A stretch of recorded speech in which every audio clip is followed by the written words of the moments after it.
दोस्तों स्वागत है एक बार फिर से आपके अपने यूट्यूब चैनल यूपी की पाठशाला 2.0 में। दोस्तों आज की इस क्लास में हम गद्य का पहला चैप्टर मित्रता, जो कि आचार्य रामचंद्र शुक्ल जी द्वारा लिखा गया, इस चैप्टर पर आधारित जो आपके पेपर में प्रश्न उत्तर आ सकते हैं और जो पैराग्राफ आ सकता है उस पैराग्राफ से रिलेटेड कौन कौन से प्रश्न आ सकते हैं, उन प्रश्नों की चर्चा आज की इस क्लास में हम करेंगे। लेकिन जो पैराग्राफ नंबर है, हम पैराग्राफ नंबर 6 से स्टार्ट करेंगे। इससे पहले एक वीडियो मैंने बनाया था जिसमें मैंने 1 से 5 तक पैराग्राफ्स बताए थे और उनसे रिलेटेड कौन कौन से क्वेश्चन हो सकते हैं उन क्वेश्चनों को भी बताया, साथ में उनके उत्तर भी बताए थे। अगर आपने अभी तक उस वीडियो को नहीं देखा है तो उस वीडियो का लिंक मैं डिस्क्रिप्शन बॉक्स में प्रोवाइड कर दूँगी, आप वहाँ से विजिट करके उस वीडियो को भी देख सकते हैं। तो आज की इस क्लास में हम पैराग्राफ नंबर 6 से स्टार्ट करेंगे। तो चलिए बिना किसी देरी के वीडियो स्टार्ट करते हैं। Paragraph number 6। सुंदर प्रतिमा, मन भावनी चाल और स्वच्छंद प्रकृति, ये ही 2-4 बातें देखकर मित्रता की जाती है, पर जीवन संग्राम में साथ देने वाले मित्रों से इनमें से कुछ अधिक बातें चाहिए। मित्र केवल उसे नहीं कहते जिसके गुणों की तो हम प्रशंसा करें, पर जिससे हम स्नेह ना कर सकें, जिससे अपने छोटे छोटे काम तो हम निकालते जाएं पर भीतर ही भीतर घृणा करते रहें। मित्र सच्चे पथ प्रदर्शक के समान होने चाहिए, जिस पर हमें पूरा विश्वास कर सकें। भाई के समान होना चाहिए, जिसे हम अपना प्रीति पात्र बना सकें। ऐसी सहानुभूति हमारे और हमारे मित्र के बीच सच्ची सहानुभूति होनी चाहिए, जिससे एक के हानि लाभ को दूसरा अपना हानि लाभ समझे। यदि आप इसका अर्थ जानना चाहते हैं तो इस चैप्टर जो ये चैप्टर है मित्रता, इसका पूरा सार मैंने पढ़ा दिया है।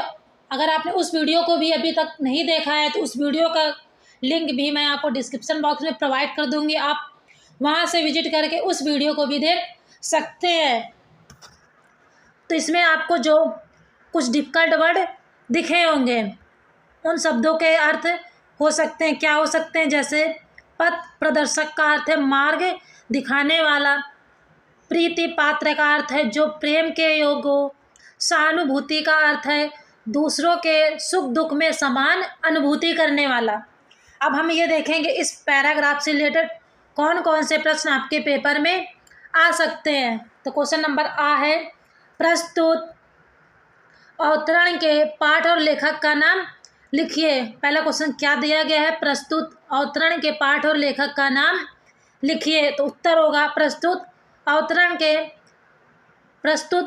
के पाठ का नाम मित्रता और लेखक का नाम आचार्य रामचंद्र शुक्ल है। क्या है, अवतरण के पाठ का नाम मित्रता और लेखक का नाम आचार्य रामचंद्र शुक्ल है।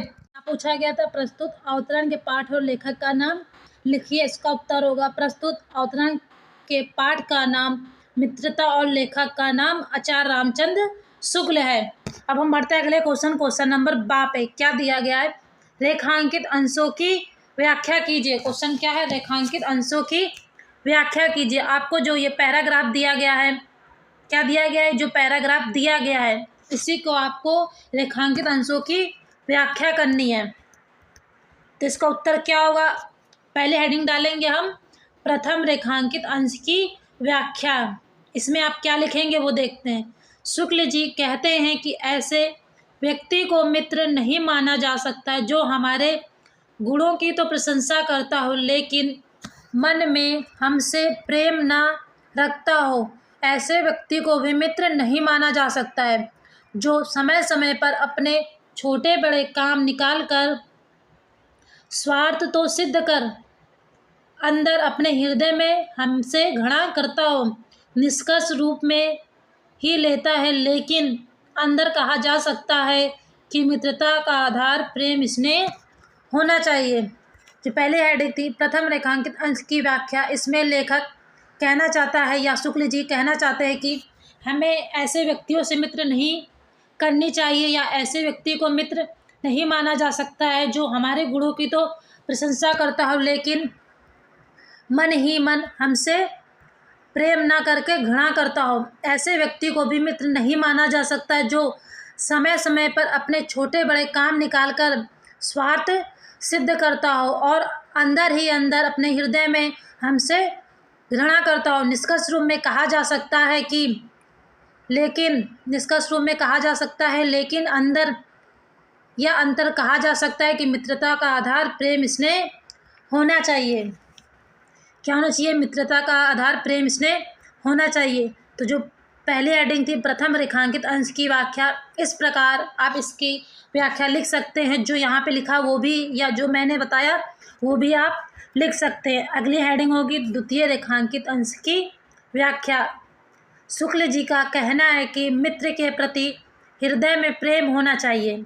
सच्चा मित्र विश्वास करने योग्य, सही मार्ग बताने वाला, भाई के समान निष्पक्ष प्रेम करने वाला होता है। हमारी और हमारे मित्र की आपस में सच्ची सहानुभूति होनी चाहिए, जिससे वह हमारे हानि लाभ को अपना हानि लाभ समझे और हम उसके हानि लाभ को अपना। तात्पर्य यह है कि सच्ची मित्रता में सच्चा स्नेह होना चाहिए। जिनके हृदय में परस्पर घृणा भरी हो वे मित्र नहीं हो सकते। जो दूसरी हेडिंग थी, द्वितीय रेखांकित अंश की व्याख्या, इसमें लेखक या शुक्ल जी कहना चाहते हैं कि मित्र के प्रति हृदय में प्रेम होना चाहिए, ना कि घृणा। सच्चा मित्र विश्वास करने योग्य, सही मार्ग बताने वाला और भाई के समान निष्पक्ष प्रेम करने वाला होना चाहिए। हमारी और हमारे मित्र की आपस में सच्ची सहानुभूति होना चाहिए, जिससे वह हमारे हानि लाभ को अपना हानि लाभ समझे और हम उसके हानि लाभ को अपना। तात्पर्य रूप में कहा जा सकता है कि सच्ची मित्रता में सच्चा स्नेह होनी चाहिए। जिनके हृदय में परस्पर घृणा भरी हो वे मित्र नहीं हो सकते हैं, या वे मित्र कभी नहीं हो सकते हैं। तो दूसरी हेडिंग थी द्वितीय रेखांकित अंश की व्याख्या। इसमें लेखक का कहना है कि, या शुक्ल जी का कहना है कि मित्र के प्रति हमारे हृदय में प्रेम भाव होना चाहिए। सच्चा मित्र विश्वास करने योग्य, सही मार्ग बताने वाला और भाई के समान बिल्कुल निष्पक्ष प्रेम करने वाला होना चाहिए। हमारे और हमारे मित्र की आपस में सच्ची सहानुभूति होनी चाहिए, जिससे हम अपने हानि लाभ को समझे, जिससे हम अपने मित्र के साथ होने वाले हानि लाभ को अपना समझे और मेरे साथ हानि लाभ होने वाला जो मित्र है वो अपना समझे। या तात्पर्य रूप में कहा जा सकता है कि सच्ची मित्रता में सच्चा स्नेह होना चाहिए। जिनके हृदय में परस्पर घृणा भरी हो वे मित्र नहीं हो सकते। जो दूसरी हेडिंग थी द्वितीय रेखांकित अंश की व्याख्या, तो दूसरी हेडिंग थी द्वितीय रेखांकित अंश की व्याख्या। तो आप इसकी व्याख्या इस प्रकार से कर सकते हैं। अब हम बढ़ते हैं अगले क्वेश्चन नंबर 7 का पहला क्वेश्चन है, प्रस्तुत पंक्तियों में लेखक क्या कहना चाहता है। जो ऊपर ये पैराग्राफ दिया गया है, इन पंक्तियों में लेखक क्या कहना चाहता है। तो इसका उत्तर होगा, शुक्ल जी का कहना है कि समानता व्यक्ति के बाह्य व्यक्तित्व को देखकर उससे मित्रता कर ली जाती है, जबकि मित्रता का आधार व्यक्ति का अंतर व्यक्तित्व होना चाहिए, जिनके लोग प्रायः अनदेखा करते हैं। जो क्वेश्चन पूछा गया था, प्रस्तुत पंक्तियों में लेखक क्या कहना चाहते हैं। प्रस्तुत पंक्तियों में लेखक कहना चाहते हैं कि समानता हम लोग व्यक्ति के बाह्य व्यक्तित्व को देखकर ही उससे मित्रता कर लेते हैं, जबकि मित्रता का आधार व्यक्ति का अंतर व्यक्तित्व होना चाहिए, जिसको लोग प्रायः अनदेखा या जिसको हम लोग प्रायः नज़रअंदाज कर देते हैं। अब हम बढ़ते हैं अगले क्वेश्चन नंबर 7 का दूसरा नंबर, मित्र कैसा होना चाहिए, या लेखक ने अच्छे मित्र की क्या विशेषताएं बताई है। क्वेश्चन नंबर 2 क्या पूछा गया था, मित्र कैसा होना चाहिए या सच्चे मित्र की क्या विशेषताएं होने चाहिए। तो इसका उत्तर होगा, मित्र उचित मार्ग को दिखाने वाला, पूर्ण रूपेण विश्वसनीय, स्नेह के योग्य तथा भाई के समान होना चाहिए। तो क्वेश्चन था मित्र कैसा होना चाहिए। लेखक के अनुसार मित्र ऐसा होना चाहिए जो हमें उचित मार्ग दिखाने वाला हो, जिस पर हम पूरी तरह से विश्वास कर सके, स्नेह करने के योग्य और भाई के समान बिल्कुल निष्पक्ष प्रेम करने वाला हो। या इसका उत्तर जो मैंने यहाँ पे लिखा आप वो भी लिख सकते हैं। मित्र उचित मार्ग को दिखाने वाला, पूर्ण रूपेण विश्वसनीय, स्नेह के योग्य तथा भाई के समान होना चाहिए। जो क्वेश्चन नंबर दूसरा दिया गया था, मित्र कैसा होना चाहिए, तो आप उसका उत्तर उस प्रकार से दे सकते हैं। अब हम बढ़ते हैं अगले क्वेश्चन नंबर 7 का तीसरा क्वेश्चन है, मित्र किसे नहीं कहा जा सकता है। क्वेश्चन क्या है, मित्र किसे नहीं कहा जा सकता है। इसका उत्तर होगा ऐसे व्यक्ति को मित्र नहीं कहा जा सकता है जो प्रत्यक्ष में हमारे गुणों की तो प्रशंसा को लेकिन हमसे आंतरिक स्नेह ना करता हो। तो मित्र किसे नहीं कहा जा सकता, लेखक के अनुसार ऐसे व्यक्ति को मित्र नहीं कहा जा सकता है जो प्रत्यक्ष रूप में हमारे सामने हमारे गुणों की तो प्रशंसा करता हो लेकिन आंतरिक मन से हमसे स्नेह ना करके हमेशा घृणा करता हो। तो क्वेश्चन दिया गया था, किसे मित्र नहीं कहा जा सकता है। लेखक के अनुसार ऐसे व्यक्ति को मित्र नहीं कहा जा सकता है जो प्रत्यक्ष रूप में हमारे सामने तो हमारे गुणों की प्रशंसा करता हो लेकिन आंतरिक मन से हमसे स्नेह ना करके हमारे प्रति घृणा रखता हो अपने मन में। तो जो क्वेश्चन पूछा गया था क्वेश्चन नंबर तीसरा, कैसे व्यक्ति को मित्र नहीं कहा जा सकता या कैसे व्यक्ति को मित्र नहीं बनाया जा सकता, तो उसका उत्तर वो होगा जो मैंने बताया है। आप वो भी लिख सकते हैं या जो यहाँ पे लिखा हुआ आप वो भी लिख सकते हैं, आपका दोनों उत्तर सही माना जाएगा। अब हम बढ़ते हैं अगले क्वेश्चन नंबर 4 पे। क्या दिया गया है, मित्रों के बीच परस्पर क्या होना चाहिए। क्वेश्चन क्या दिया गया है, मित्रों के बीच परस्पर क्या होना चाहिए। उसका उत्तर होगा मित्रों के बीच परस्पर सहानुभूति होने चाहिए और सहानुभूति भी ऐसी होनी चाहिए जिससे प्रत्येक व्यक्ति एक दूसरे के हानि लाभ को अपना हानि लाभ समझे। क्वेश्चन पूछा गया था मित्रों के बीच परस्पर क्या होना चाहिए। लेखक के अनुसार मित्रों के बीच परस्पर सहानुभूति होनी चाहिए और सहानुभूति भी ऐसी होनी चाहिए जिससे प्रत्येक व्यक्ति एक दूसरे के हानि लाभ को अपना हानि लाभ समझे। मतलब लेखक के अनुसार मित्रों के बीच ऐसी सहानुभूति होनी चाहिए और वो भी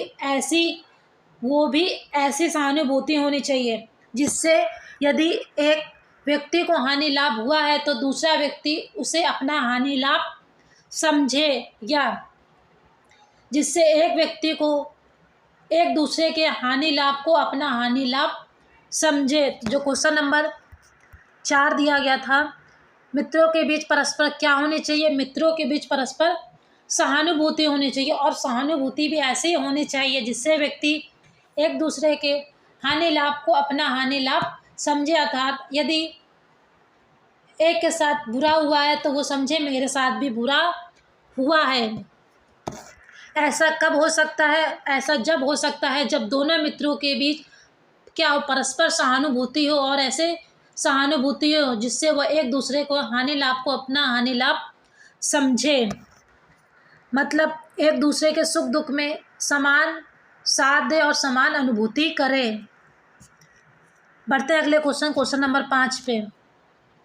समानता क्या देखकर मित्रता की जाती है। क्वेश्चन क्या पूछा गया है, समानता क्या देखकर मित्रता की जाती है या हम किन चीज़ों को देखकर लोगों से मित्रता कर लेते हैं। तो इसका उत्तर होगा साधारणतया किसी का या किसी व्यक्ति का सुंदर चेहरा, रंग रूप, मन को लुभाने वाली चाल, स्वभाव में खुलापन आदि देखकर हम किसी व्यक्ति से मित्रता कर लेते हैं, लेकिन ऐसे मित्र जीवन में प्रायः काम नहीं आते हैं। तो क्वेश्चन नंबर 5 पूछा गया था। क्वेश्चन नंबर 5 क्या पूछा गया था, समानता क्या देखकर मित्रता की जाती है। तो क्या देखकर समानता क्या देखकर मित्रता की जाती है, साधारणता किसी व्यक्ति का सुंदर चेहरा, रंग रूप, मन को लुभाने वाली चाल, स्वभाव में खुलापन आदि इन सभी बातों को देखकर हम किसी व्यक्ति से मित्रता कर लेते हैं, लेकिन ऐसे व्यक्ति जीवन में प्रायः काम कभी नहीं आते हैं। मतलब यदि हम किसी किसी व्यक्ति का या किसी व्यक्ति में सुंदर चेहरा, उसका रंग रूप, मन को लुभाने वाली चाल, स्वभाव में खुलापन आदि इन्हीं 2-4 बातों को देखकर हम किसी व्यक्ति से मित्रता कर लेते हैं। लेकिन जो ऐसे व्यक्तियों को अपना मित्र बनाता है वो व्यक्ति उस समय या बुरे समय में उनके काम नहीं आते हैं। तो हमें ऐसे व्यक्तियों से मित्रता कभी नहीं करनी चाहिए। इस पैराग्राफ में यही बताया गया था कि हमें कैसे व्यक्तियों से मित्रता नहीं करनी चाहिए, तो हमें ऐसे व्यक्तियों से मित्रता नहीं करना चाहिए। तो जो क्वेश्चन नंबर 5 दिया गया था, समानता क्या देखकर मित्रता की जाती है, तो आप उसका उत्तर इस प्रकार से लिख सकते हैं। जो पैराग्राफ नंबर 6 दिया गया था, इस पैराग्राफ से रिलेटेड जो भी क्वेश्चन आपके पेपर में आ सकते हैं उन क्वेश्चनों को मैंने यहाँ पे लिखा है और उसके उत्तर भी मैंने आपको यहाँ पे बताए हैं। यहाँ पे जो उत्तर लिखे हैं आप वो भी लिख सकते हैं, या जो मैंने अपनी भाषा में बताए हैं आप वो भी लिख सकते हैं, या जितना मैंने बताया है, जितना आपको समझ में आया वो भी आप अपनी भाषा में लिख सकते हैं। सभी को सही माना जाएगा। अब हम बढ़ते हैं अगले पैराग्राफ नंबर 7 पे। पैराग्राफ नंबर 7 क्या दिया गया है?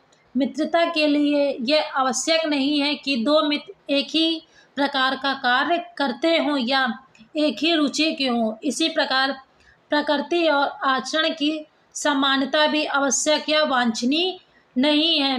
दो भिन्न प्रकृति के मनुष्य के बराबर प्रीति और मित्रता रही है। राम धीर और शांत प्रकृति के थे। क्या है? जो राम थे धीर और शांत प्रकृति के थे।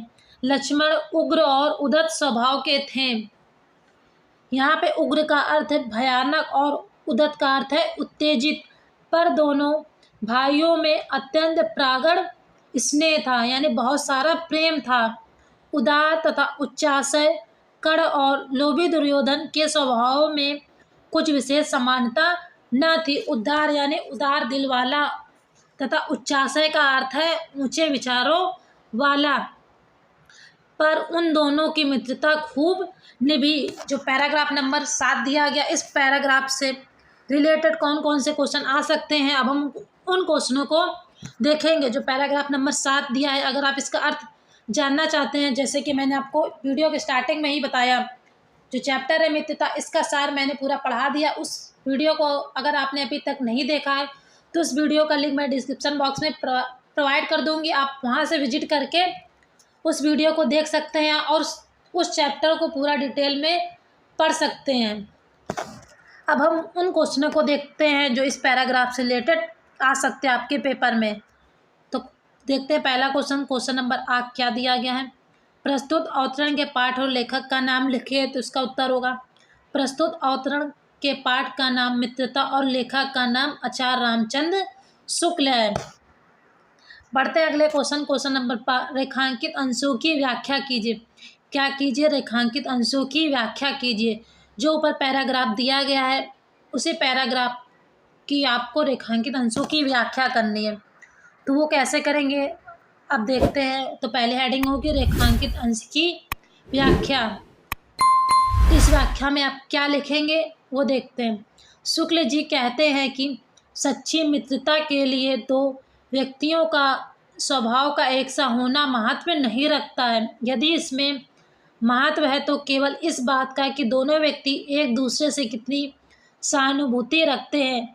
यदि वे ऐसा समझते हैं तो विपरीत स्वभाव का होने पर भी उनकी मित्रता सच्ची सिद्ध होती है, और यदि वे ऐसा नहीं समझते हैं तो समान स्वभाव का होने पर भी मित्रता निभ नहीं सकती है।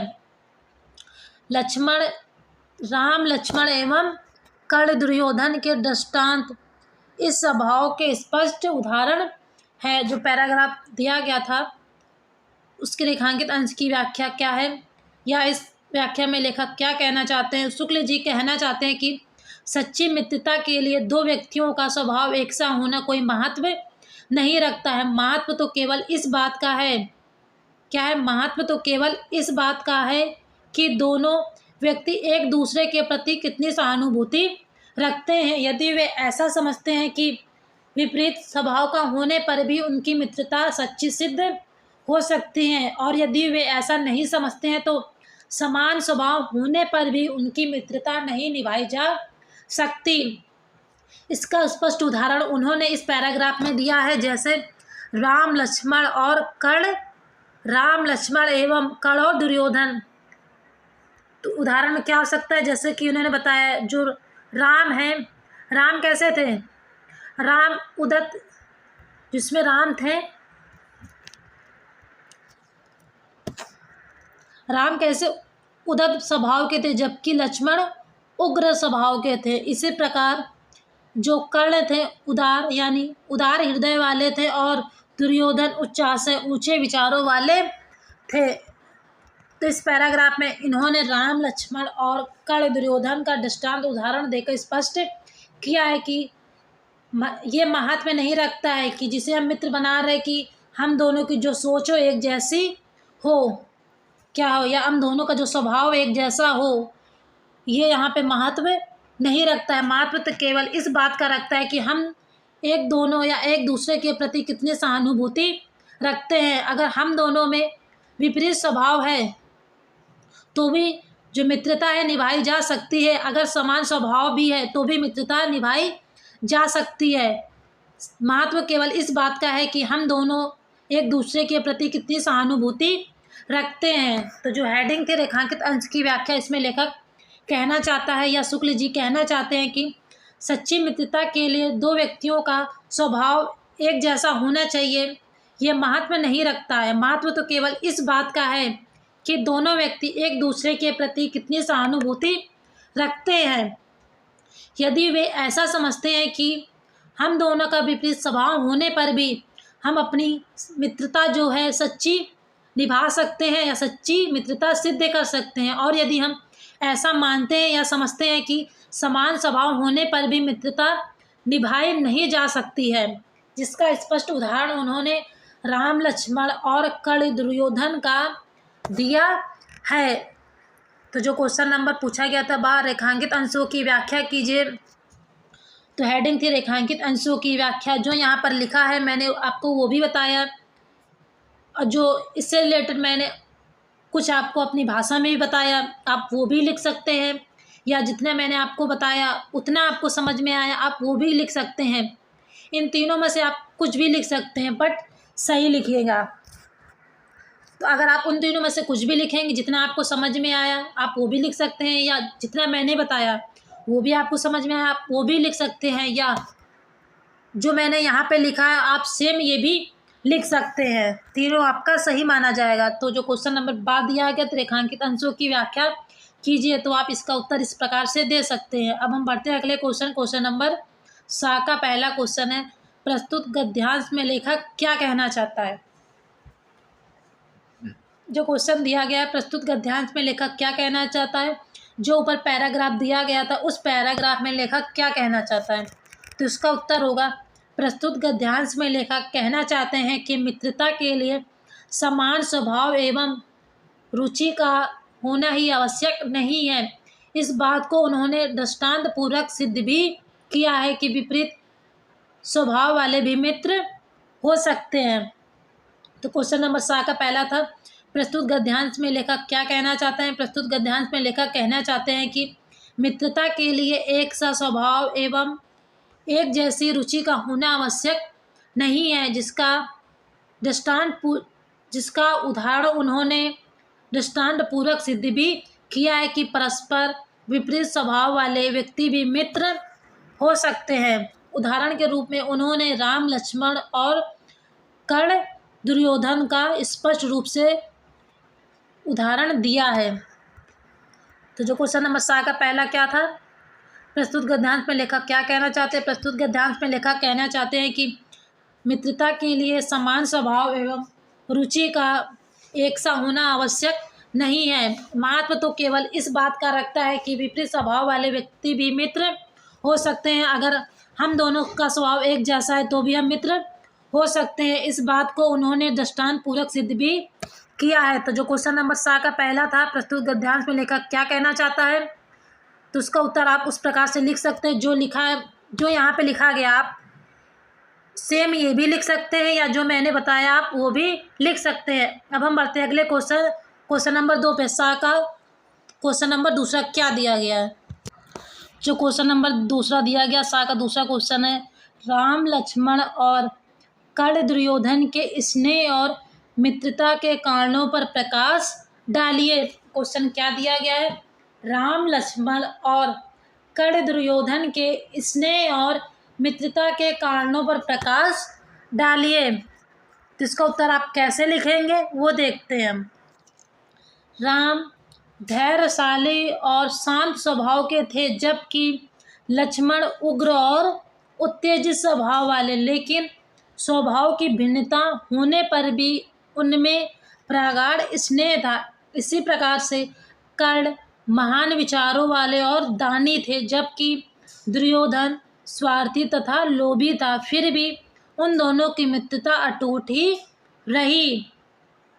उनके इन अटूट स्नेह से संबंधों का एकमात्र कारण उनके मध्य में उपजी सहानुभूति ही थी, जिसने उनके विपरीत स्वभाव या प्रकृति की खाई को पाट दिया था। जो क्वेश्चन नंबर दूसरा दिया गया था, राम लक्ष्मण और कर्ण एवं दुर्योधन के मित्रता पर कारणों पर प्रकाश डालिए। इसका उत्तर होगा, या इस प्रश्न में लेखक कहना चाहते हैं कि राम धैर्यशाली और शांत स्वभाव वाले व्यक्ति थे, जबकि लक्ष्मण उग्र और उत्तेजित स्वभाव वाले व्यक्ति थे, लेकिन दोनों के स्वभाव में भिन्नता होने पर भी उनके बीच प्रागाढ़ यानी बहुत सारा स्नेह था। इसी प्रकार से कर्ण जो कि महान विचारों वाले और दानी व्यक्ति थे, जबकि दुर्योधन स्वार्थी एवं लोभी स्वभाव का व्यक्ति था। फिर भी उन दोनों की मित्रता अटूट ही रही। अटूट का अर्थ है जिसे तोड़ा ना जा सके। फिर भी उन दोनों की मित्रता अटूट रही। उनके इस या इन अटूट स्नेह से संबंधों का एकमात्र कारण उनके बीच में उपजी सहानुभूति ही थी, जिसने उनके विपरीत स्वभाव या प्रकृति के खाई को पाट दिया था। इसमें लेखक कहना चाहता है, राम धैर्यशील एवं समान स्वभाव वाले व्यक्ति थे, जबकि लक्ष्मण उग्र और उत्तेजित स्वभाव वाले व्यक्ति थे, लेकिन दोनों के स्वभावों में भिन्नता होने पर भी उनके बीच प्रागाढ़ स्नेह था। इसी प्रकार से कर्ण जो कि महान विचारों वाले और दानी थे, और दुर्योधन स्वार्थी एवं लोभी स्वभाव के व्यक्ति थे, फिर भी दोनों की मित्रता अटूट रही। उनके इन अटूट स्नेह से संबंधों का एकमात्र कारण क्या था?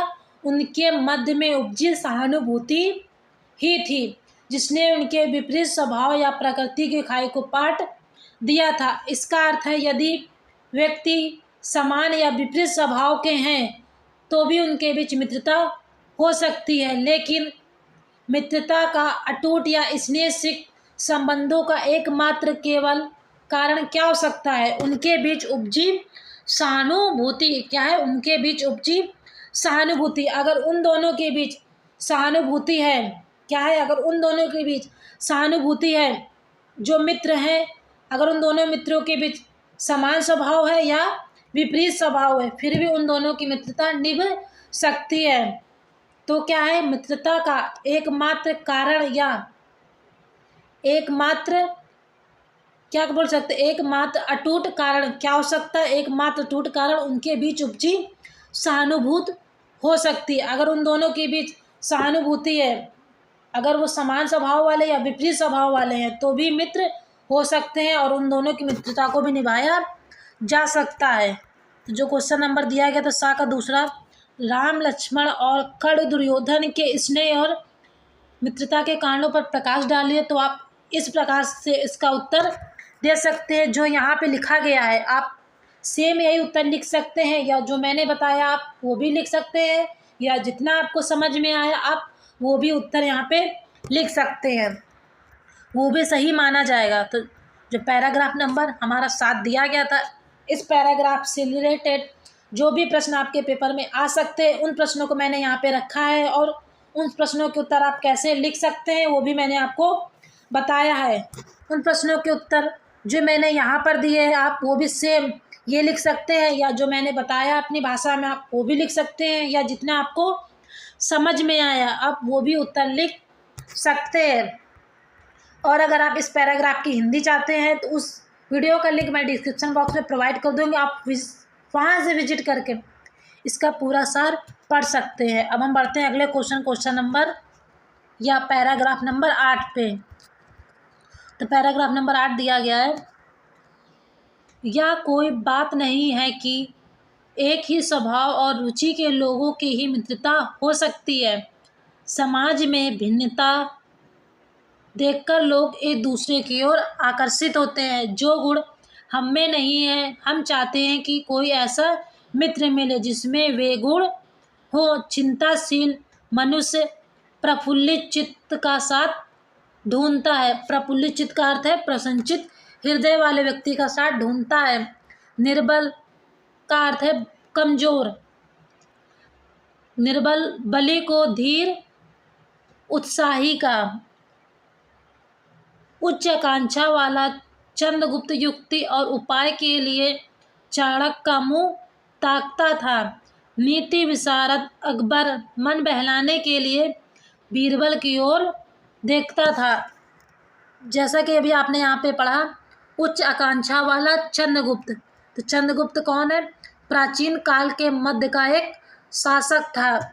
और उपाय के लिए चाणक्य का मुख ताकता था। चाणक्य कौन है? चाणक्य का अर्थ है चंद्रगुप्त का विद्वान मंत्री। क्या है? चंद्रगुप्त का विद्वान मंत्री तथा अर्थशास्त्र नामक पुस्तक का लेखक।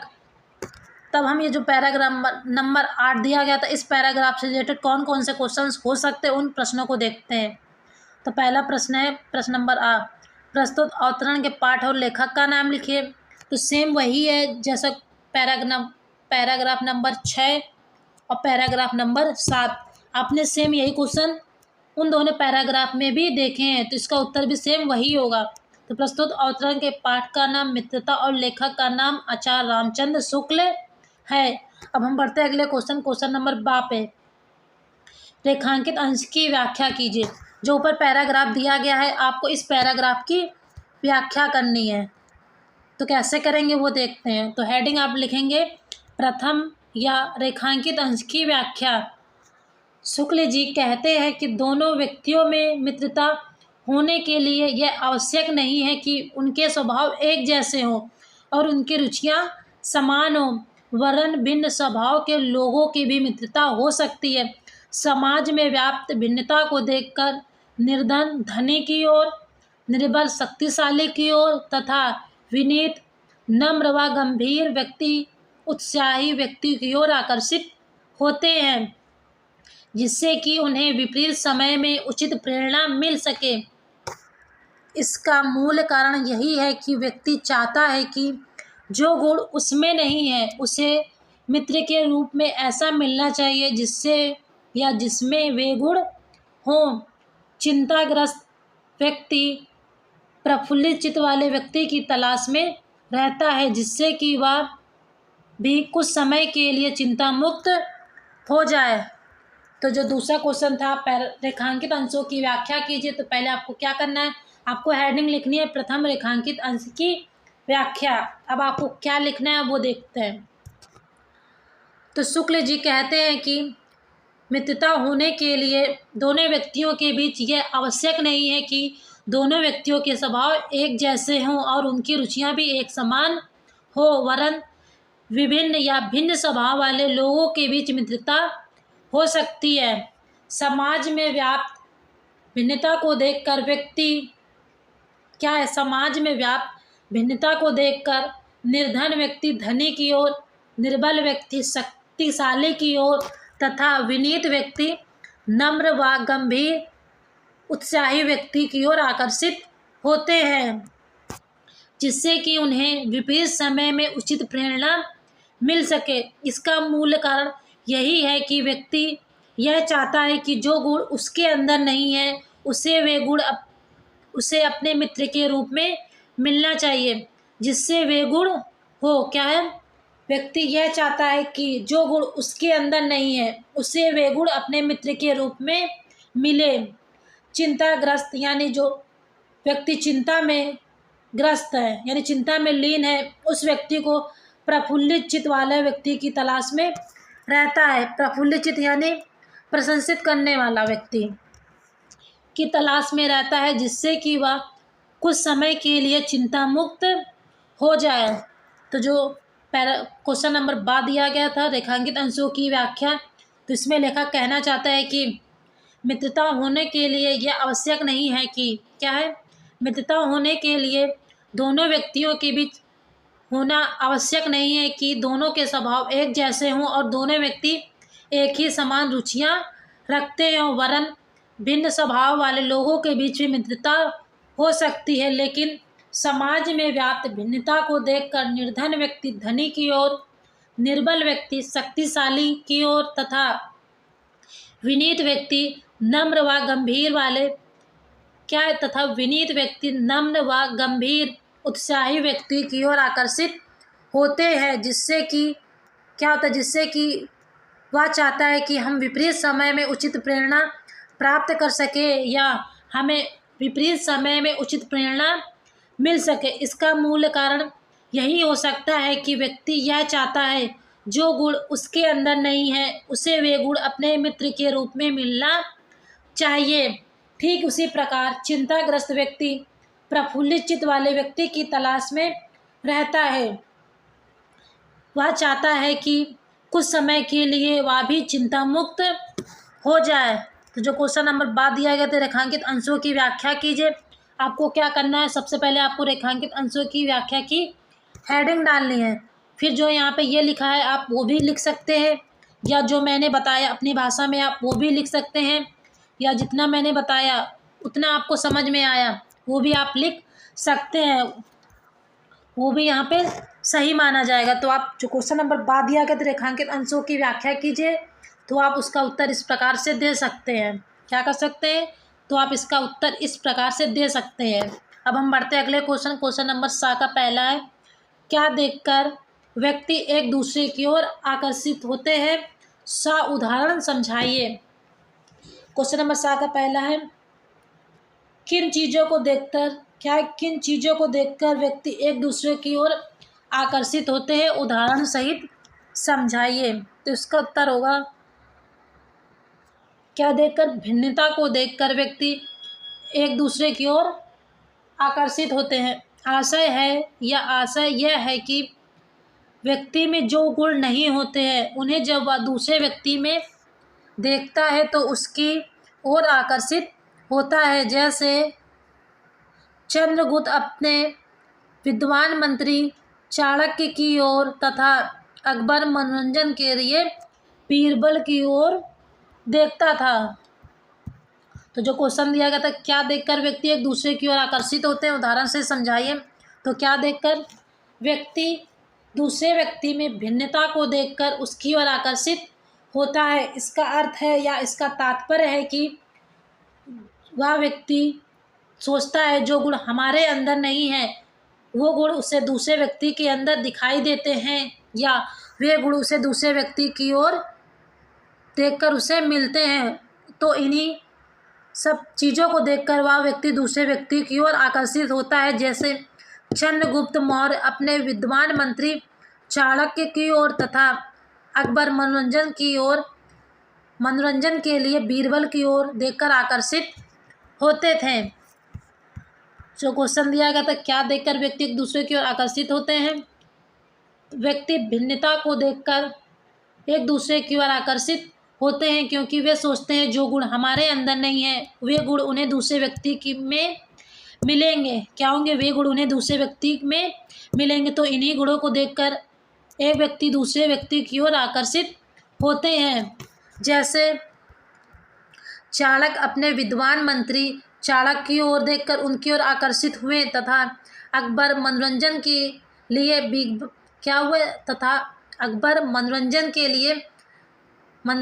लिए बीरबल की ओर देखकर आकर्षित हुए। तो जो क्वेश्चन दिया गया था सा का पहला, तो आप इसका उत्तर इस प्रकार से दे सकते हैं। अब हम बढ़ते हैं अगले क्वेश्चन नंबर 7 का दूसरा है, समाज में भिन्नता देखकर लोग एक दूसरे की ओर क्यों आकर्षित होते हैं। क्या दिया गया, समाज में भिन्नता देखकर एक दूसरे की ओर लोग आकर्षित क्यों होते हैं? क्यों होते हैं? क्योंकि जो गुण उनके अंदर नहीं है वो गुण उन्हें दूसरों के अंदर दिखाई देते हैं। तो इसका उत्तर आप कैसे लिखेंगे? समाज में भिन्नता देखकर ही एक व्यक्ति दूसरे की ओर आकर्षित होते हैं, क्योंकि व्यक्ति में होने वाले कतिपय गुणों का अभाव उसे उस गुण से युक्त व्यक्ति की ओर आकर्षित करता है। इसका अर्थ है समाज में भिन्नता देखकर ही व्यक्ति एक दूसरे की ओर आकर्षित होते हैं। मतलब जो व्यक्ति है वो सोचता है जो गुण हमारे अंदर नहीं है वे गुण उसे दूसरे व्यक्ति की ओर या दूसरे व्यक्ति में मिलेंगे। तो इन्हीं बातों को देखकर एक व्यक्ति दूसरे व्यक्ति की ओर आकर्षित होता है, क्योंकि व्यक्ति में होने वाले कतिपय गुणों का अभाव उसे उस गुण से व्यक्ति की ओर आकर्षित करता है। क्या करता है? आकर्षित करता है। तो जो क्वेश्चन दिया गया था, समाज में भिन्नता देखकर लोग एक दूसरे की ओर आकर्षित क्यों होते हैं? समाज में भिन्नता देखकर लोग एक दूसरे की ओर आकर्षित इसीलिए होते हैं क्योंकि क्या होते हैं?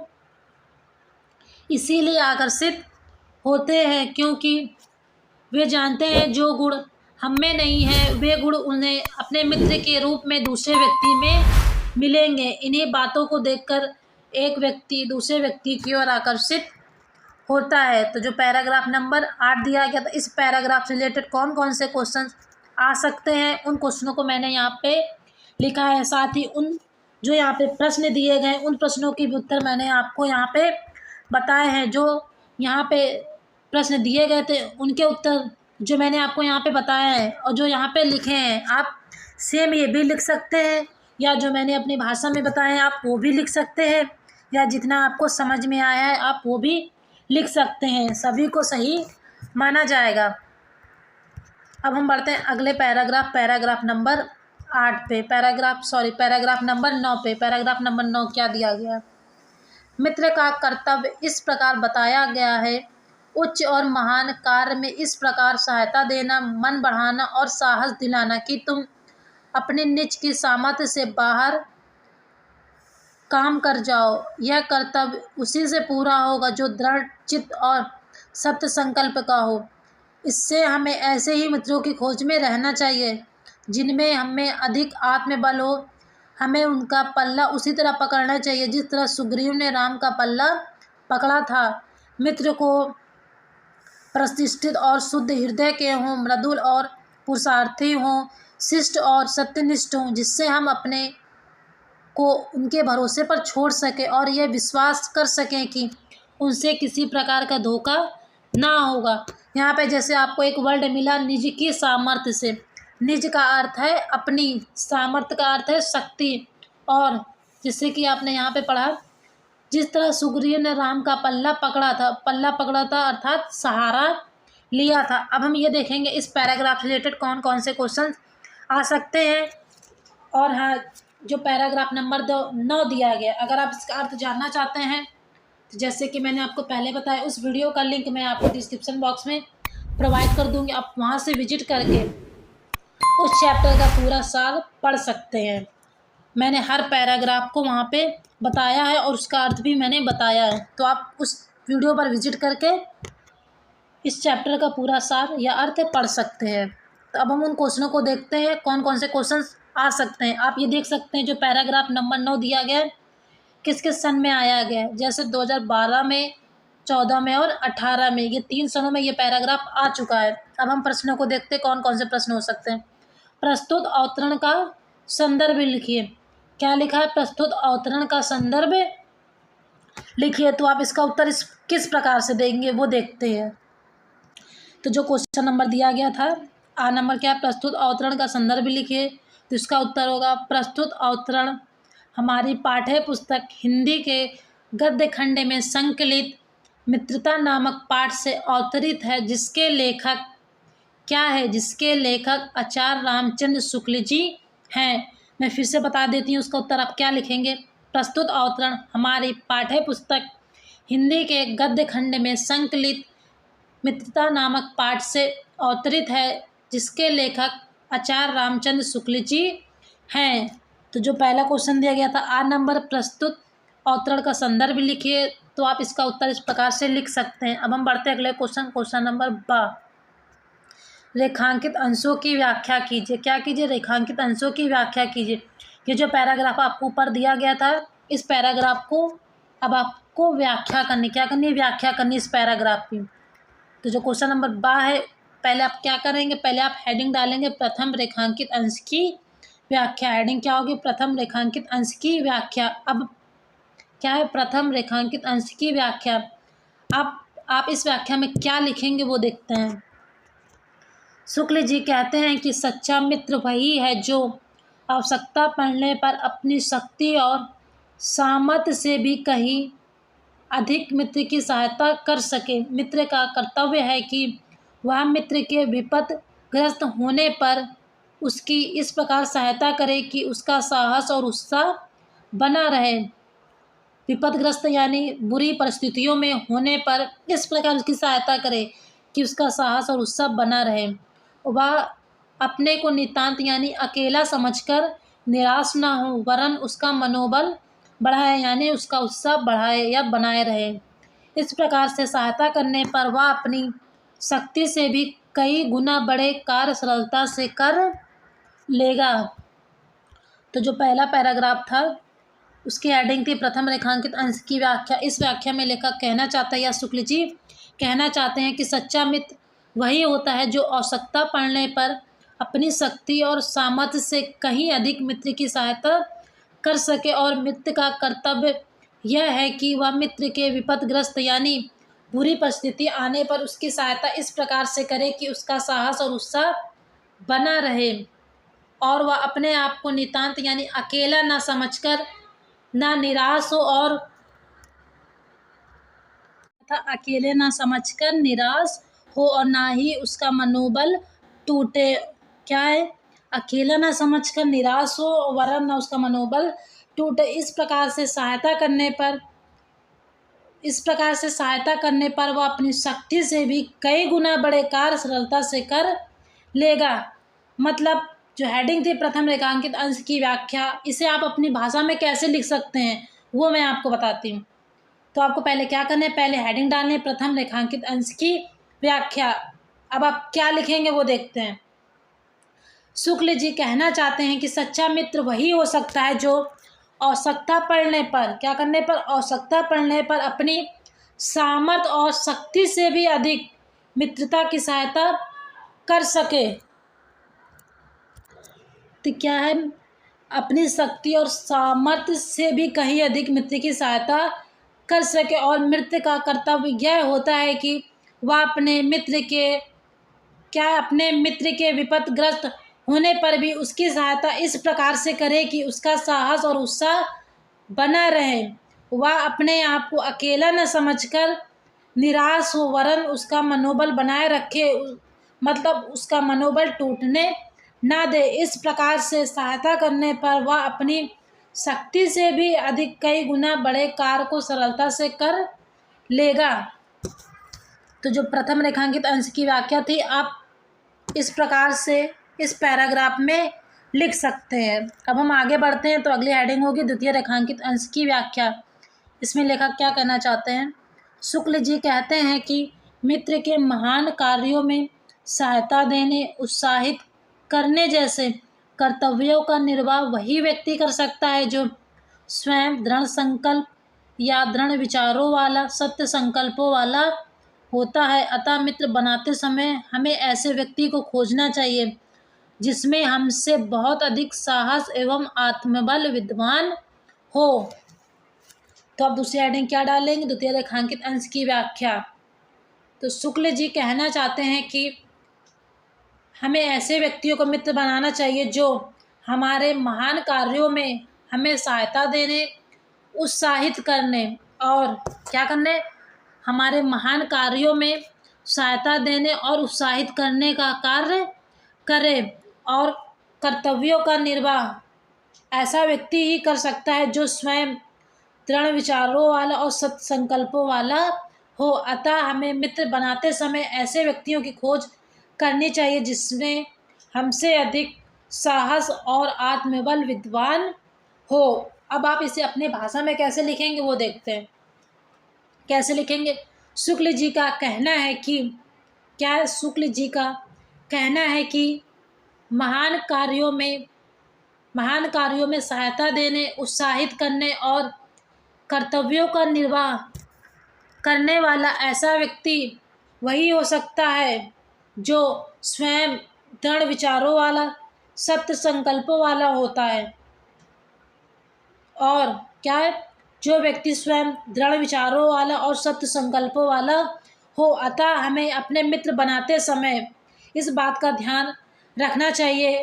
क्या? किस बात का? अतः हमें अपने मित्र बनाते समय इस बात का ध्यान रखना चाहिए, या हमें मित्र बनाते समय ऐसे व्यक्तियों की खोज करना चाहिए जिसमें हमसे अधिक साहस और आत्मबल विद्वान हो। तो दूसरी हेडिंग जो थी रेखांकित अंश की व्याख्या, इसमें आप क्या लिख सकते हैं? इसमें आप ये लिख सकते हैं कि शुक्ल जी का कहना है कि हमें ऐसे व्यक्तियों को मित्र बनाना चाहिए जो हमें महान कार्यों में सहायता देने और उत्साहित करने वाला हो। क्या करने? महान कार्यों में सहायता देने वाला और उत्साहित करने वाला हो। साथ ही हमें अपने कर्तव्यों का निर्वाह कराने वाला भी व्यक्ति होना चाहिए, और वो व्यक्ति ऐसा होना चाहिए जो स्वयं अपने दृढ़ विचारों और संकल्पों पर अडिग रहता हो। मतलब जिसने या उसने जो अपना दृढ़ संकल्प बनाया उसे पे अटल रहता हो, कि मतलब उसने जो मैंने सोचा मैं वही करूँगा। क्या ऐसे व्यक्ति को अपना दोस्त बनाना चाहिए जो दृढ़ विचारों वाला और सत्य संकल्पों वाला हो। अतः मित्र बनाते समय या मित्र खोजते समय हमें इन बातों का ध्यान रखना चाहिए कि या ऐसे व्यक्तियों को मित्र बनाना चाहिए जिनमें हमसे अधिक साहस और आत्मबल विद्वान हो। क्या? जिसमें हमसे अधिक साहस और आत्मबल विद्वान हो, अर्थात हमसे अधिक उच्च विचारों वाला हो। तो जो दूसरी हेडिंग थी रेखांकित अंश की व्याख्या, तो आप उसकी व्याख्या इस प्रकार से कर सकते हैं जो यहाँ पे ये लिखा है। आप सेम ये भी लिख सकते हैं, या जो मैंने बताया आप वो भी लिख सकते हैं। तो अगली हेडिंग होगी तृतीय रेखांकित अंश की व्याख्या। इसमें आप क्या लिखेंगे ये देखते हैं। शुक्ल जी का कहना है कि हमें अपने ऐसे मित्र बनाना चाहिए जो समाज में आदरणीय और मान्य हो, यानी जिनका समाज में सम्मान्य होता हो, हृदय से निर्विकार हो, मृदुभाषी यानी शुद्ध और अच्छी भाषा बोलने वाले हो, एवं सत्यनिष्ठ हो और हमेशा सत्य बोलते हो, तथा सभ्य एवं परिश्रमी हो। क्या हो? सभ्य एवं परिश्रमी हो। इन गुणों से युक्त मित्र पर ही स्वयं को छोड़ा जा सकता है, अर्थात उन पर पूर्ण विश्वास किया जा सकता है। इस प्रकार के मित्रों को ही वास्तविक मित्र माना जा सकता है, जिनसे कभी भी किसी प्रकार के धोखे या कपट की आशंका नहीं रहेगी। जो तीसरी हेडिंग थी तृतीय रेखांकित अंश की व्याख्या, इसमें कैसे लिखना है वो देखते हैं। शुक्ल जी का कहना है कि हमें ऐसे मित्रों को या हमें ऐसे मित्र बनाना चाहिए जिनका समाज में आदर और सम्मान हो, जो हृदय से निर्विकार, मृदुभाषी एवं सत्यनिष्ठ हो, तथा सभ्य एवं परिश्रमी व्यक्ति हो। यदि इन गुणों से यदि इन गुणों से युक्त मित्र हमें मिल जाता है, या इन गुणों से युक्त ऐसे व्यक्ति को हम मित्र बनाते हैं, तो स्वयं को उन पर छोड़ा जा सकता है, अर्थात उन पर हम पूरी तरह से विश्वास कर सकते हैं। इस प्रकार के मित्रों को ही वास्तविक मित्र माना जा सकता है, जिनसे हमें कभी भी किसी प्रकार के धोखे या कपट की आशंका नहीं रहेगी। अर्थात यदि हम इस प्रकार के गुणों से युक्त व्यक्तियों को अपना मित्र बना सकते हैं, तो हम स्वयं को उनके भरोसे छोड़ सकते हैं कि या हम उन पर पूरा विश्वास कर सकते हैं। क्या कर सकते हैं? या हम उन पर पूरा विश्वास कर सकते हैं कि हमें उनसे किसी प्रकार के धोखे या कपट की आशंका नहीं होगी, या हमें उनसे किसी प्रकार का धोखा नहीं मिलेगा। तो जो तीसरी हेडिंग थी तृतीय रेखांकित अंश की व्याख्या, इसमें लेखक कहना चाहता है कि हमें ऐसे व्यक्तियों को मित्र बनाना चाहिए जिनका समाज में स्वयं आदर और सम्मान होता हो, वो व्यक्ति हृदय से निर्वाकार, मृदुभाषी एवं सत्यनिष्ठ हो तथा सब एवं परिश्रमी व्यक्ति हो। यदि इन गुणों से यदि इन गुणों से युक्त मित्र हमें मिल जाता है तो हम स्वयं को उस पर छोड़ सकते हैं और पूरी तरह से उस पर विश्वास कर सकते हैं, और ऐसे या इन गुणों से युक्त व्यक्ति को ही वास्तविक मित्र माना जा सकता है, जिस पर हम भरोसा कर सकते हैं या पूरी तरह से विश्वास कर सकते हैं कि इनसे हमें किसी प्रकार का धोखा नहीं मिलेगा।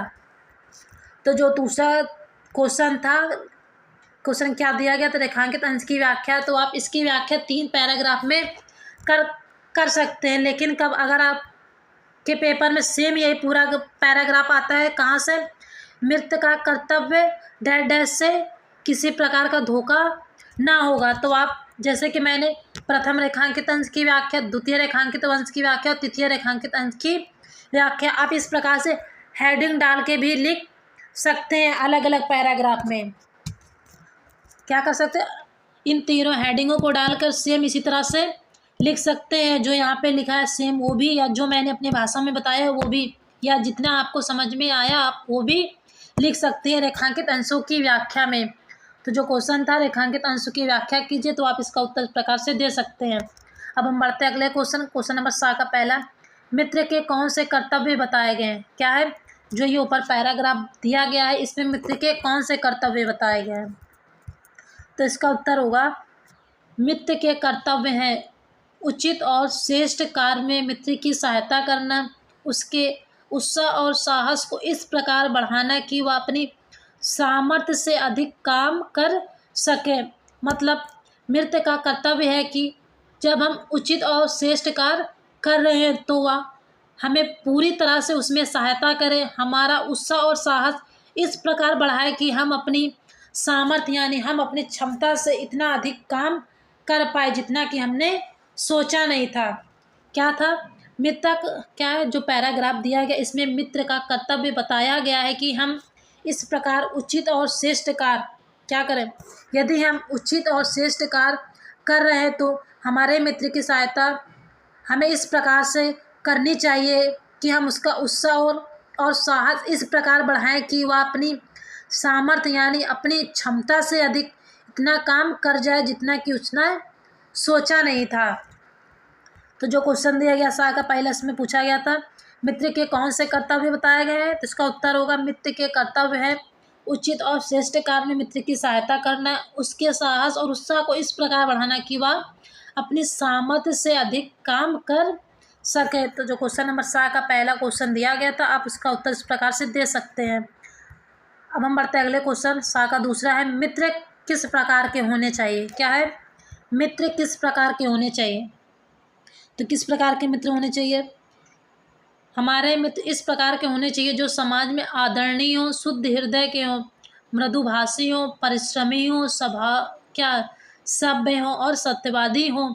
ऐसे ही मित्रों को वास्तविक मित्र कहा जा सकता है। जो क्वेश्चन पूछा कि मित्र कैसे होने चाहिए, तो मित्र ऐसे होने चाहिए जिनका समाज में आदर हो, वे शुद्ध हृदय के हो, मृदुभाषी हो, परिश्रम करने वाले हो, सभ्य और सत्यवादी हों।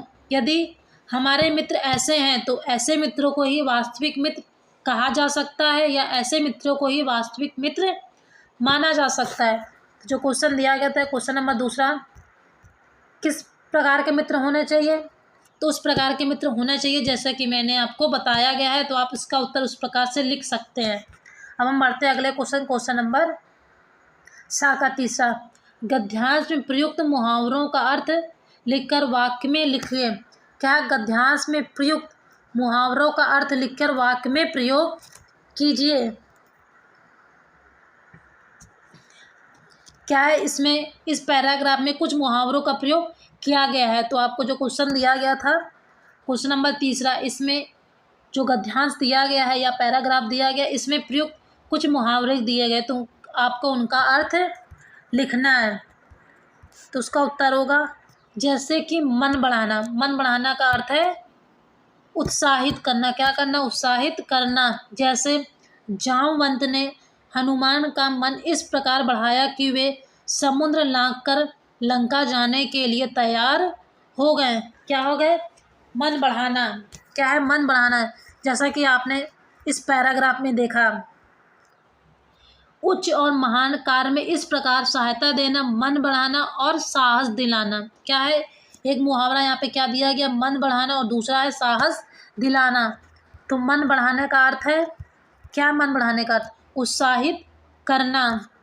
जैसे जामवंत ने हनुमान का मन बढ़ाकर क्या क्या? जामवंत ने हनुमान का मन इस प्रकार बढ़ाया कि वे समुद्र लांघ कर क्या है? समुद्र लांघ कर लंका जाने के लिए तैयार हो गए। इसी में दूसरा मुहावरा दिया गया था, पल्ला पकड़ना। क्या है? पल्ला पकड़ना। जैसे कि आपने पैराग्राफ में पढ़ा था, जिस तरह सुग्रीव ने राम का पल्ला पकड़ा था। तो पल्ला पकड़ना अर्थात सहारा लेना। क्या है? सहारा लेना। पल्ला पकड़ना अर्थात सहारा लेना। सुग्रीव ने बाली से मुक्ति पाने के लिए ही राम का पल्ला पकड़ा था। तो जो दूसरा मुहावरा है पल्ला पकड़ना, उसका अर्थ है सहारा लेना। तो सुग्रीव ने बाली से मुक्ति पाने के लिए ही राम का पल्ला पकड़ा था। तो जो पैराग्राफ दिया गया था, पैराग्राफ नंबर 9, इस पैराग्राफ से रिलेटेड कौन कौन से क्वेश्चंस आ सकते हैं, उन क्वेश्चनों को मैंने यहाँ पे लिखा है, और जो यहाँ पे क्वेश्चन दिए गए उसके उत्तर मैंने आपको यहाँ पे बताए हैं।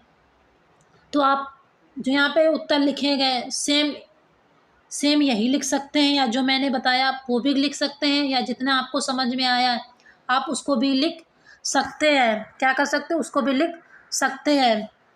वैसे भी ये जो पैराग्राफ नंबर है आपके लिए बहुत ही इम्पोर्टेंट है। क्यों? क्योंकि देखिए 2012 में, 14 में, 2018 इन तीनों में ये पैराग्राफ पूछा गया है। उस प्रकार से देखें तो ये जो पैराग्राफ नंबर 9 है वेरी वेरी इम्पॉर्टेंट है।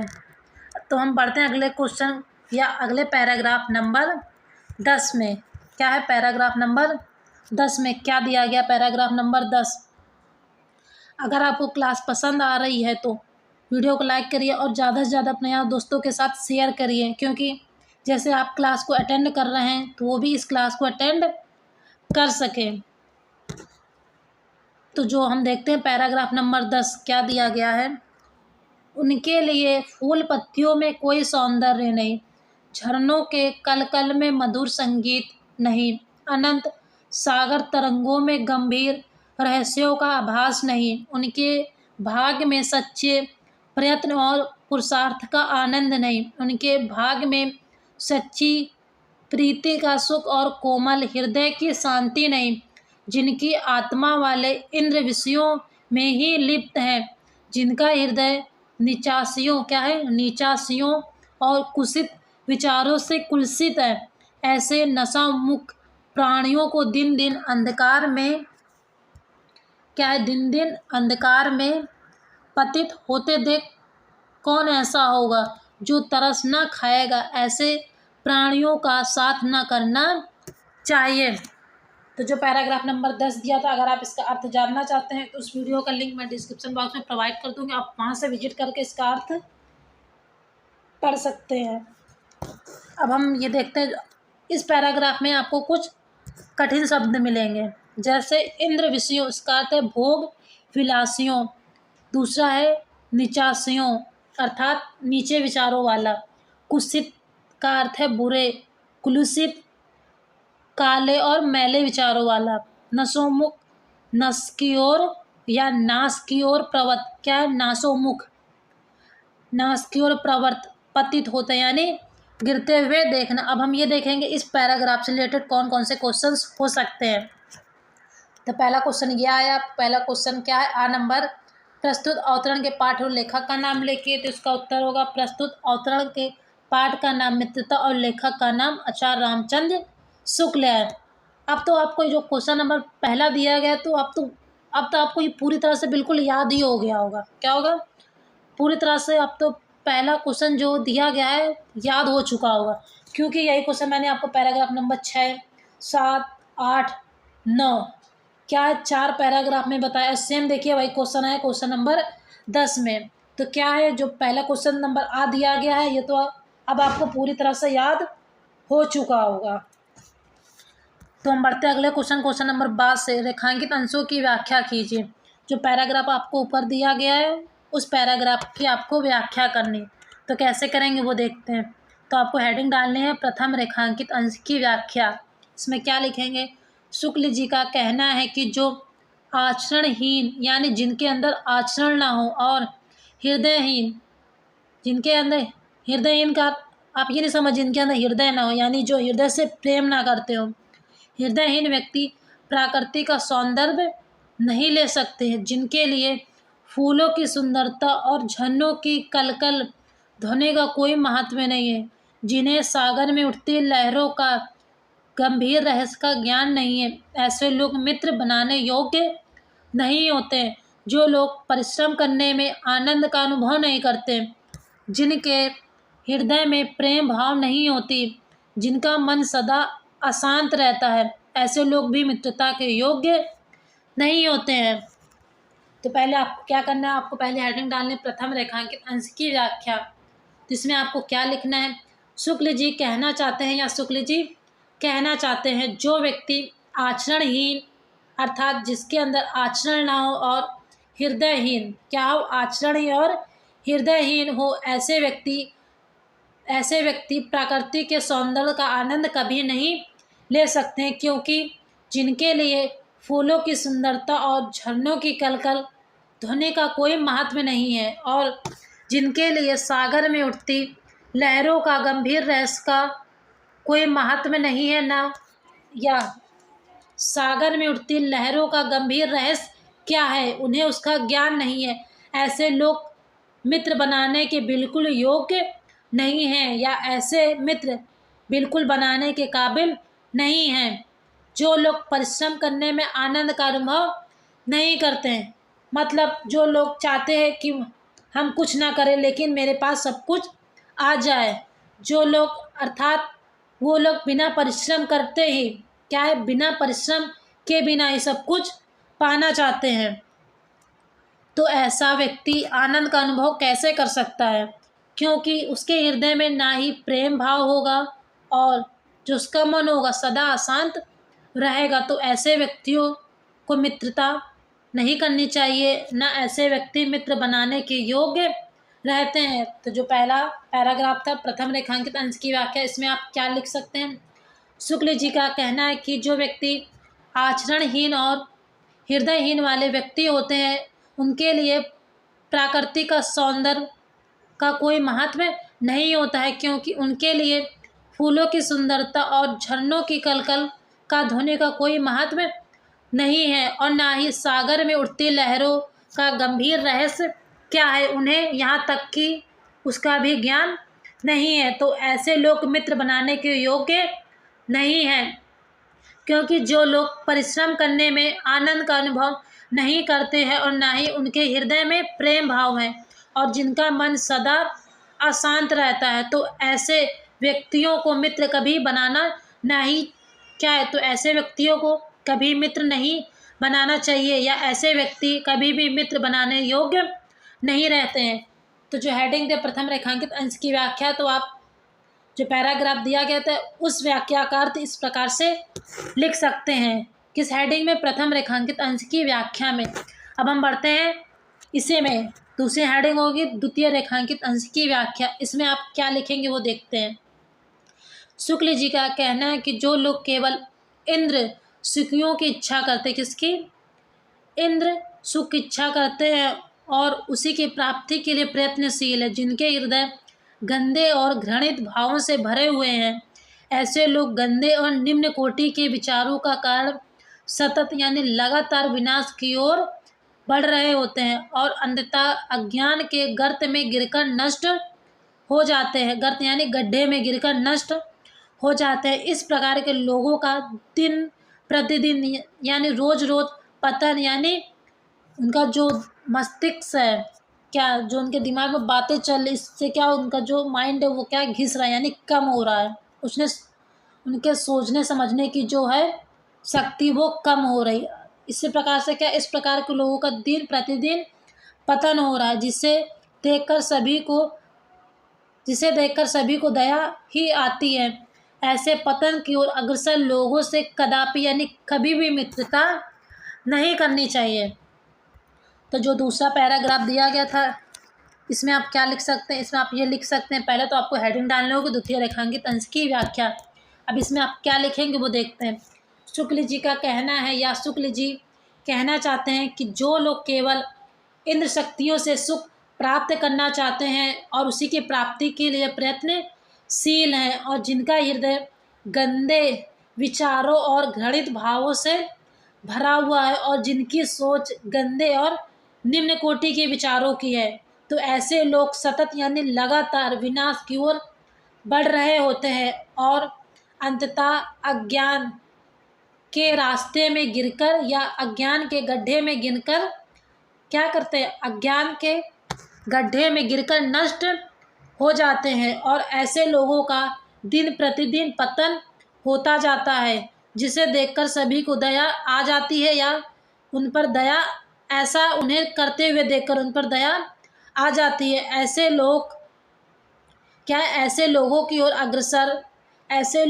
अग्रसर हमें कभी भी मित्रता नहीं करना चाहिए। जो ऐसी परिस्थिति में इस समय है तो हमें ऐसे लोगों से कभी मित्रता नहीं करनी चाहिए। तो जो यहाँ पे पूरा पैराग्राफ दिया गया था, पैराग्राफ नंबर 10, और इसी में क्वेश्चन पूछा गया था रेखांकित अंशों की व्याख्या कीजिए। तो आप जो पैराग्राफ था इस पैराग्राफ की व्याख्या आप 2 हेडिंगों में दे सकते हैं। पहली हेडिंग होगी प्रथम रेखांकित अंश की व्याख्या। प्रथम रेखांकित अंश की व्याख्या में आप वो लिख सकते हैं जो यहाँ पे लिखा गया, सेम ये भी लिख सकते हैं या जो मैंने बताया वो भी लिख सकते हैं। और दूसरी हेडिंग होगी द्वितीय रेखांकित अंश की व्याख्या। सेम जो लिखा आप ये भी लिख सकते हैं या जो मैंने बताया अपनी भाषा में आप वो भी लिख सकते हैं या जो जितना आपको समझ में आया मेरे द्वारा जो बताया गया है वो भी आप लिख सकते हैं। क्या कर सकते हैं, वो भी आप लिख सकते हैं। तो आप इस प्रकार जो क्वेश्चन दिया गया था रेखांकित अंशों की व्याख्या कीजिए, तो आप इस प्रकार से उस पैराग्राफ की व्याख्या कर सकते हैं। जो पैराग्राफ दिया गया था, क्या दिया गया था, पैराग्राफ दिया गया था उसमें जो दूसरी हेडिंग है द्वितीय रेखांकित अंश की व्याख्या, इसमें आप क्या लिख सकते हैं वो मैं आपको फिर से बताती हूँ। इसमें आप क्या लिख सकते हैं, शुक्ल जी कहना चाहते हैं कि जो लोग केवल क्या कहते हैं, जो लोग केवल या जो व्यक्ति केवल इंद्रियों की सुख की इच्छा करता हो और उसी की प्राप्ति के लिए दिन भर उसी में लगा रहता है और जिन व्यक्तियों का हृदय गंदे भावों और घृणित भावों से भरा हुआ है और जिनकी सोच गंदे और निम्न कोटि यानी नीचे विचारों वाली है, तो ऐसे व्यक्तियों का लगातार जो दिन है या उनका जीवन है विनाश की ओर बढ़ रहा है और अंततः एक दिन वे अज्ञान के गर्त यानी गड्ढे में गिरकर नष्ट हो जाएंगे। तो इस प्रकार के लोगों का दिन प्रतिदिन पतन होता जा रहा है, जिसे देखकर लोगों को उन पर दया आ ही जाती है। तो इस प्रकार से जो लोग इस परिस्थिति में हैं तो ऐसे लोगों की ओर हमें कदापि उनकी ओर अग्रसर नहीं होना चाहिए, ना ही उनसे मित्रता करनी चाहिए। तो आप इस पैराग्राफ में ये भी लिख सकते हैं जो मैंने आपको बताया है। तो जो क्वेश्चन था क्वेश्चन नंबर 12 रेखांकित अंश की व्याख्या कीजिए, तो आप इसका उत्तर इस प्रकार से लिख सकते हैं। अब हम पढ़ते हैं अगले क्वेश्चन नंबर 7 का पहला है, प्रस्तुत गद्यांश में लेखक ने क्या प्रेरणा दी है। जो पैराग्राफ ऊपर दिया गया है जस्ट अभी आपने पढ़ा है, उस पैराग्राफ में लेखक हमें क्या प्रेरणा देना चाहता है। तो हमें क्या प्रेरणा देना चाहते हैं वो देखते हैं।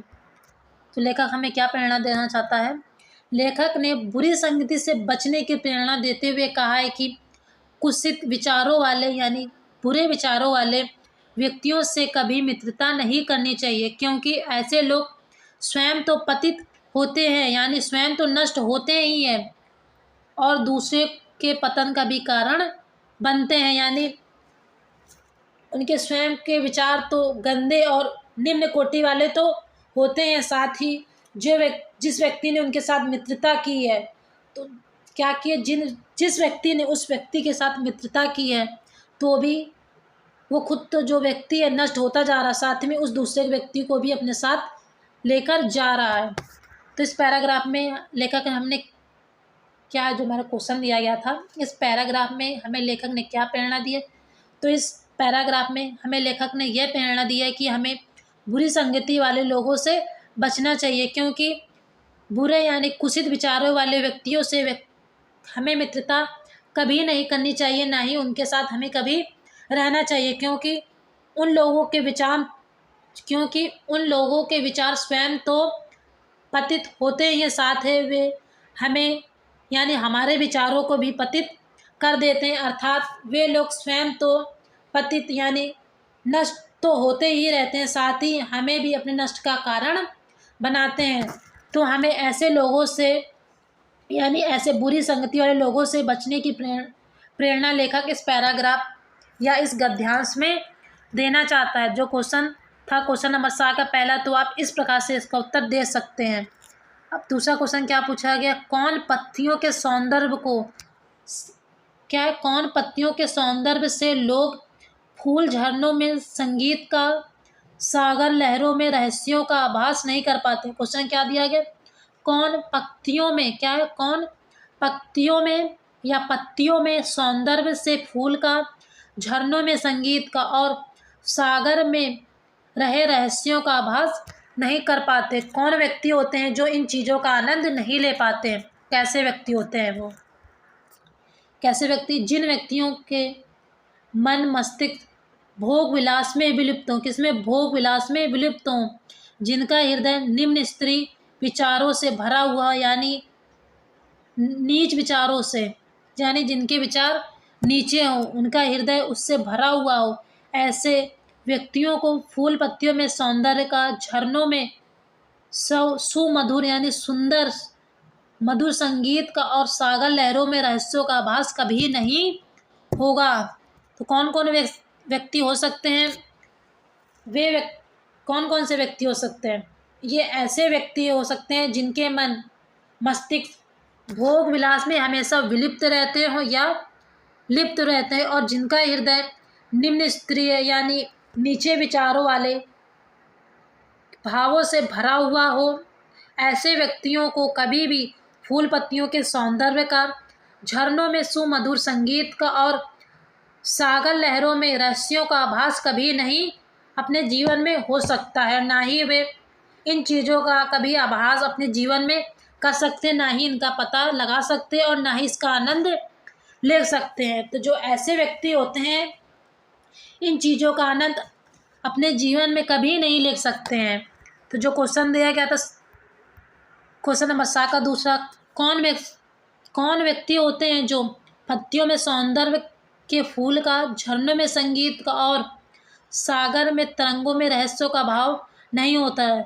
तो जिन व्यक्तियों को मैंने बताया इस प्रकार के व्यक्ति ही होते हैं जिनको इन चीज़ों का आभास कभी नहीं होता है। तो आप इस प्रश्न का उत्तर उस प्रकार से दे सकते हैं जिस प्रकार से मैंने बताया आपको। बढ़ते हैं अगले क्वेश्चन नंबर 7 का तीसरा है, कुत्सित यानी बुरे विचारों वाले व्यक्तियों को क्या प्राप्त नहीं हो सकता है? क्या प्राप्त नहीं हो सकता? आनंद और अनुभव नहीं प्राप्त हो सकता है। तो जो कुत्सित विचारों वाले व्यक्ति हैं उन्हें क्या प्राप्त नहीं हो सकता है? कुत्सित विचारों वाले व्यक्तियों को सच्चे प्रयत्न और पुरुषार्थ का आनंद नहीं मिलता है, सच्चे स्नेह का सुख नहीं मिलता है और कोमल हृदय की शांति प्राप्त नहीं होते। तो किस प्रकार के जो व्यक्ति कुत्सित विचार वाले हैं उसे सच्चे प्रयत्न और पुरुषार्थ का आनंद कभी नहीं मिल सकता है, और ना ही वे सच्चे स्नेह का सुख प्राप्त कर सकता है, और ना ही कभी उसे कोमल हृदय से शांति प्राप्त हो सकती है, और ना ही वो इस शांति का अनुभव कर सकता है। तो जो क्वेश्चन दिया गया था क्वेश्चन नंबर 3, कुत्सित विचारों वाले व्यक्ति को क्या प्राप्त नहीं हो सकता है? जो कुत्सित विचारों वाले व्यक्ति होते हैं उन्हें कभी भी सच्चा और पुरुषार्थ प्रेम का आनंद कभी नहीं मिल सकता है, और सच्चे स्नेह का सुख, साथ ही कोमल हृदय की शांति उन्हें अपने जीवन में ना ही कभी मिल सकती है, और ना ही वे कभी उन्हें प्राप्त कर सकते हैं। तो जो क्वेश्चन था कुत्सित विचारों वाले व्यक्तियों को क्या नहीं प्राप्त हो सकता है, जो यहाँ पे मैंने आपको उत्तर दिखाया, जो भी यहाँ पे क्या लिखा, जो यहाँ उत्तर यहाँ पे लिखा है तीसरा, आप सेम उत्तर ये भी लिख सकते हैं, या जो मैंने आपको बताया वो भी लिख सकते हैं, या जो मैंने आपको बताया उसे अपनी भाषा में आपको समझ में आया आप उसे भी आप लिख सकते हैं, आप वो भी सही माना जाएगा। तो जो पैराग्राफ दिया गया था पैराग्राफ नंबर 10 क्या पैराग्राफ नंबर 10। इस पैराग्राफ से रिलेटेड जो भी प्रश्न आपके पेपर में आ सकते थे उन प्रश्नों को मैंने यहाँ पे रखा है, साथ ही उन प्रश्नों के उत्तर भी मैंने आपको यहाँ पे बताए हैं। और अगर आप इस पैराग्राफ का अर्थ जानना चाहते हैं तो उस वीडियो का लिंक मैं आपको डिस्क्रिप्शन बॉक्स में प्रोवाइड कर दूँगी। जैसा कि मैंने आपको वीडियो में बीच बीच में बताया है, तो आप उस वीडियो को में विजिट करके इस पैराग्राफ के अर्थ को पढ़ सकते हैं। तो जो ये आपके क्या था, ये पैराग्राफ लास्ट था क्या, इस क्लास का ये जो पैराग्राफ नंबर 10 था ये लास्ट था। बाकी ये क्लास आपको कैसे लगी कमेंट बॉक्स में बताइएगा। अगर आपको कोई क्वेरी है तो भी आप मुझसे कमेंट बॉक्स में पूछ सकते हैं। क्या कर सकते हैं, कमेंट बॉक्स में पूछ सकते हैं। अगर आपको क्लास अच्छी लगी तो वीडियो को लाइक करिएगा और ज़्यादा से ज़्यादा अपने यहाँ दोस्तों के साथ शेयर करिएगा, क्योंकि जैसे आपने इस क्लास को अटेंड किया वो भी इस क्लास को अटेंड करेंगे। जैसे आपका भला हुआ साथी उनका भी भला हो सकेगा।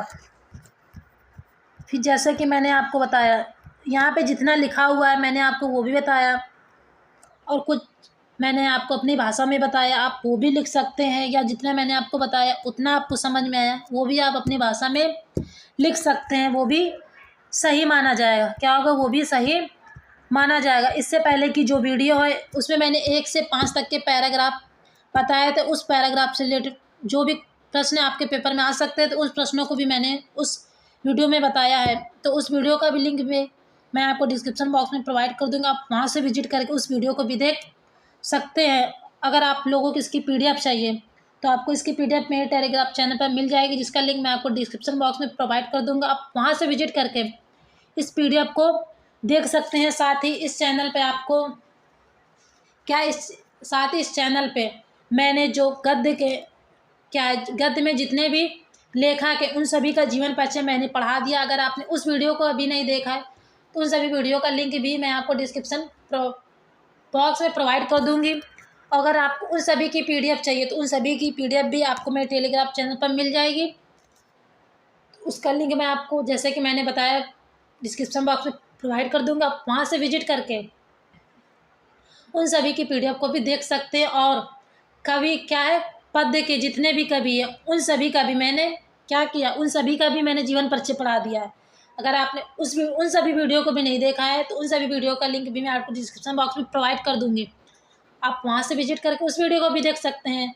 और फिर गद्य में जैसे कि मैंने आपको बताया जितने भी लेखक है उनका जीवन परिचय तो मैंने पढ़ा दिया। साथ ही उन लेखकों द्वारा जितनी भी रचित रचनाएं, उन रचनाओं को मैंने ट्रिक के माध्यम से, किसके माध्यम से, ट्रिक के माध्यम से बताया है, ताकि आप उन सभी की रचनाओं को आसानी से बहुत अच्छे से याद कर सकें। अगर रचनाएं आ जाती हैं, अगर आपको ट्रिक याद होगी तभी आप उन्हीं रचनाओं को, उन सभी लेखक के रचनाओं को लिख सकते हैं। तो आप उन सभी वीडियो को ज़रूर विजिट करके देखिएगा। अगर आपको ट्रिक अच्छी लगी हो तो आप मुझे जो मैंने क्लास ली इसके कमेंट बॉक्स में भी बता सकते हैं, और जहाँ पे मैंने रचनाओं की ट्रिक बताई है आप मुझे वहाँ पे भी कमेंट में बता सकते हैं।